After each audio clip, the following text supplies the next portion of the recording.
వాళ్ళతో కంపేర్ చేసుకుంటే మేబీ అలా ఫీల్ అవ్వచ్చు మ్యామ్. బట్ నేను ఎక్కడి నుంచి స్టార్ట్ అయ్యాను, అసలు who is Pratyush 10 years back, వాడు ఎక్కడున్నాడు అని చూస్తే మ్యామ్, ఇవాళ వాడు అచీవ్ చేసింది it's very great thing.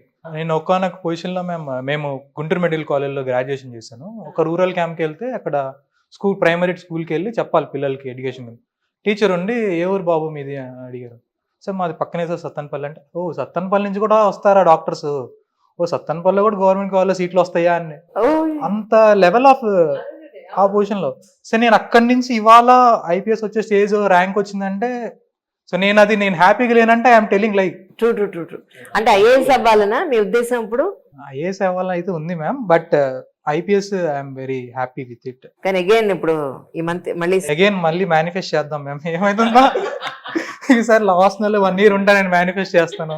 So ultimately sir, అంటే ఇందాక మీతో అన్నట్టు కొంతమంది స్టూడెంట్స్ ని చూసినప్పుడు ఎస్ ఈ అబ్బాయిలో మంచి స్పార్క్ ఉంది, ఇతను ఖచ్చితంగా అవుతాడు అని కోచెస్ కి టీచర్స్ కి తెలుస్తూ ఉంటుందని విన్నాను.